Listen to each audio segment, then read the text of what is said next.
I want to share something that came to me after a meditation.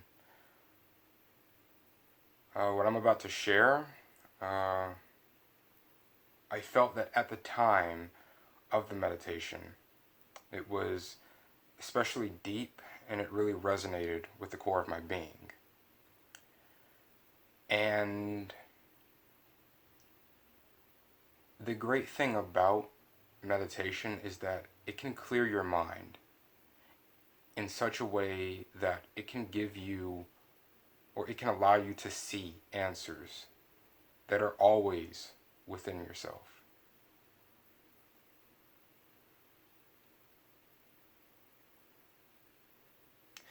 So, with that little bit of exposition,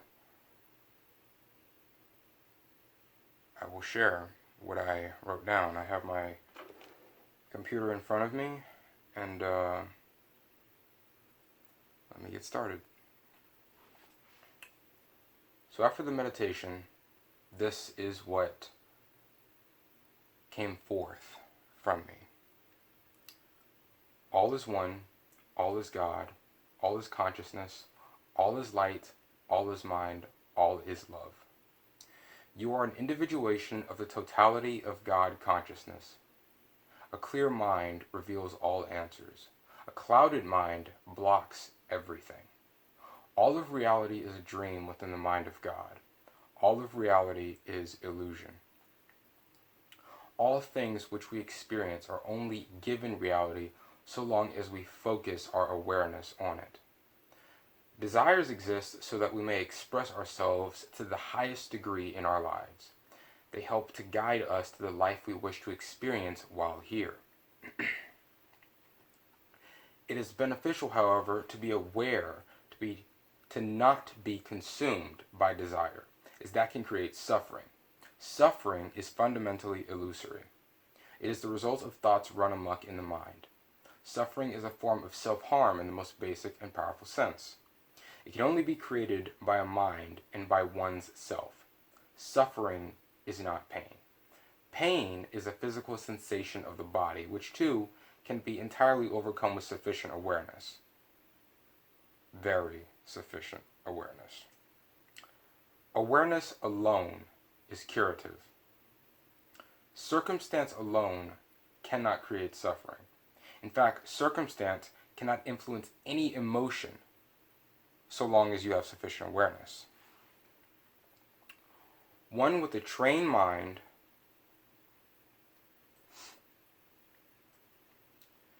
can choose the emotion they will feel at will, regardless of the situation. Thus is the power of the mind.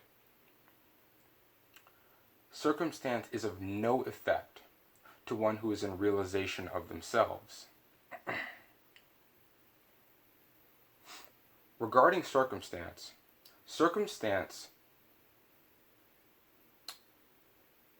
one can create the circumstances and situations in their life given sufficient awareness and guided focus. So long as the mind is still as a calm pond and there are no thoughts to serve as distractions, any circumstance one wishes to experience will materialize within their experience as the stillness of mind enables powerful focus on that which is desired. All is mind, we are God. Anything we wish to experience is entirely possible given sufficient awareness. Stillness of mind, focus, and awareness are fundamental factors in navigating life. The content of the individual mind is limited at best and is only a tool to be used in accomplishing tasks at hand, and not as the primary navigational tool for life, as its resources are too limited. The primary tool is always intuition, which is feeling one's way through life, which is further couched in beingness. Intuition is an innate faculty of conscious awareness that every human has access to. This is by far the most valuable navigational tool one has for life. It is a tool that, if used harmoniously, can lead an individual to a life in which their highest expression of themselves is experienced as a physical reality and in daily life.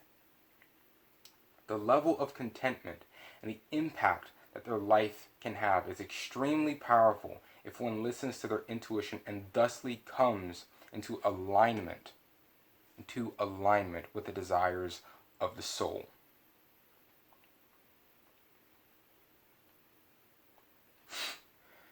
The desire of the soul is to experience life and express its highest being while in this realm. Just as we constantly have intuition as a powerful tool for navigating life, so too do we have constant access to infinite intelligence.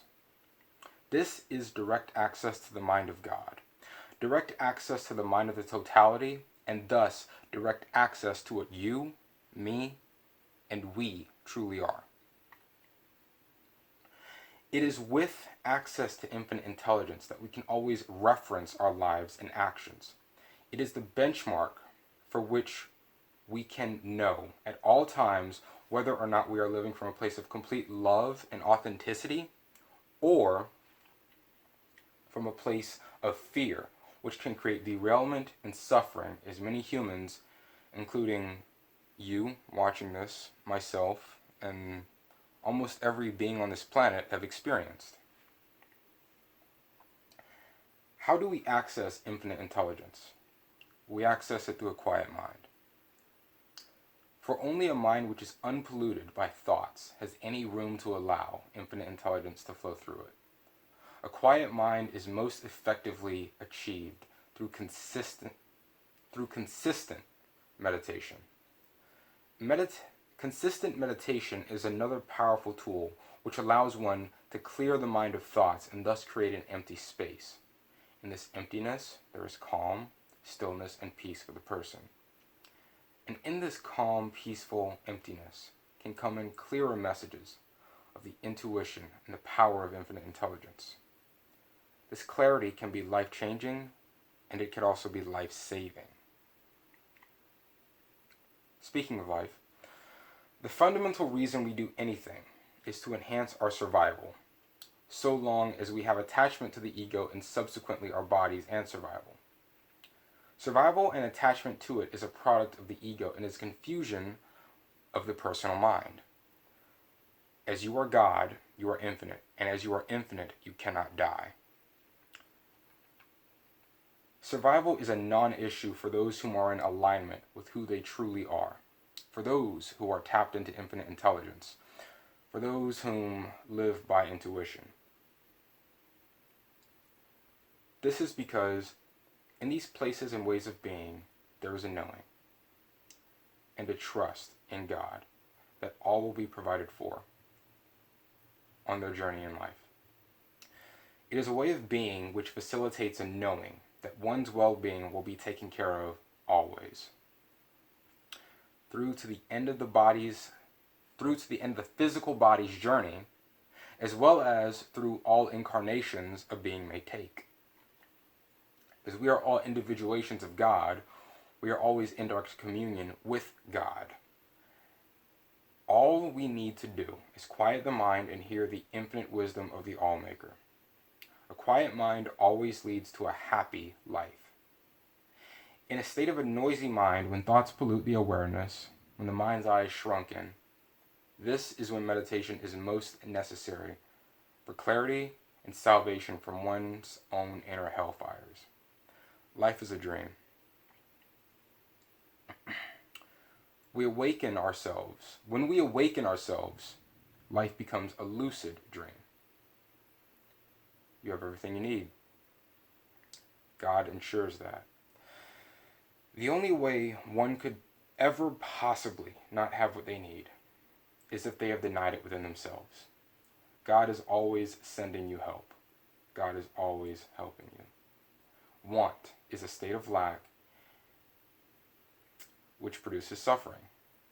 Want can only happen when one is not sufficiently aware enough to know that all is always provided. When one is not in alignment with their highest self, and when one is operating in fear and in time. Essentially, want can only operate in the land of illusions and can only continue to exist in a mind which is enamored by illusions.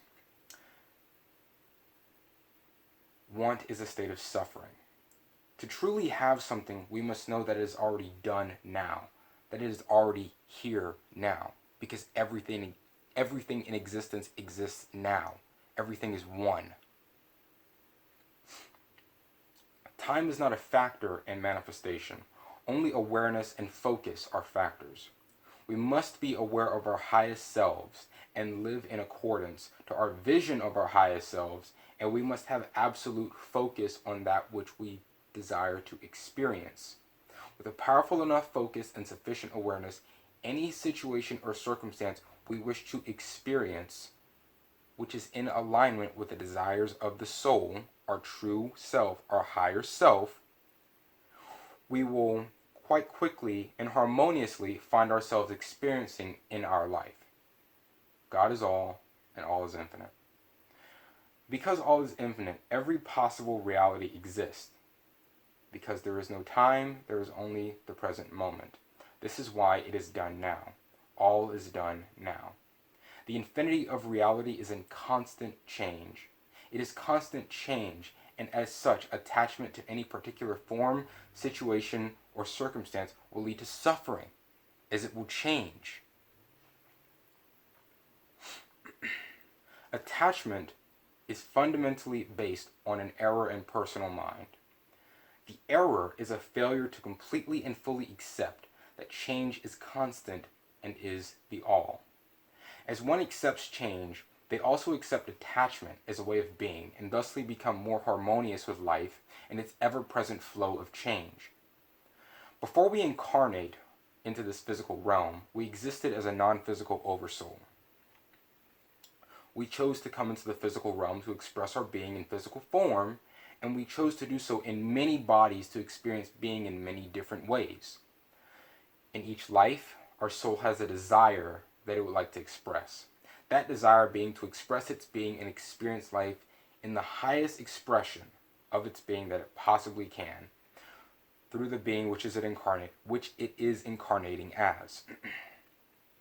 This is of paramount importance to those who wish to express their vision of their highest selves in life, basically expressing and experiencing your life purpose. It is the desire of the soul that we express our highest way of being in our lives, and it is unique for each being in incarnation. This is known more formally as one's highest calling or life purpose. And the living out of such a way of life almost always leads to abiding happiness and contentment with one's journey in life.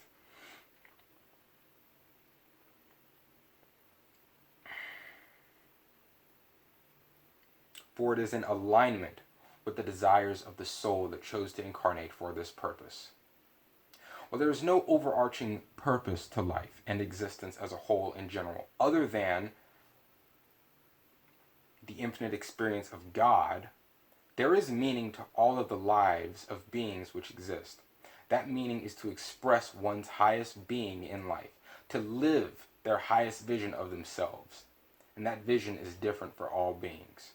It is not our job nor our responsibility to figure out life. As a species, we are not evolved for such matters, and we could not do it anyway, for creation is far too complex. What is our responsibility as beings is to live our lives as harmoniously with ourselves as we can, so as to express our highest being in our experience of life. So long as we live from a place of love, intuition, being, and authenticity, not only will survival be a non-issue, but the journey will be that of exponential growth and unfolding. As the flower of our being blooms into its ultimate potential of that which is infinite. All beings in incarnation have their own unique paths to experience on the journey of life. And that is what came through after one of my deeper meditations.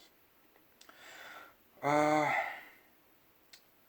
know that the structure of what I just shared was quite jumbled, quite messy.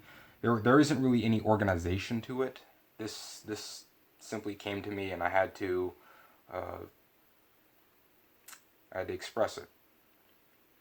So, for those of you who are on the path of awakening, or on your journey in life, I hope that this helped you. I hope that this assisted you, gave you some valuable information in some way. Thank you for watching. Thank you for dedicating yourself to awakening. Thank you for being on the path of non-dual realization. What you're doing matters. You are existence experiencing itself. You are loved beyond measure. You are loved beyond words. You are loved beyond your human ability to comprehend.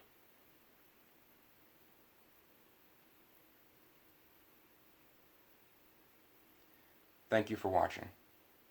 I will see you in the next video.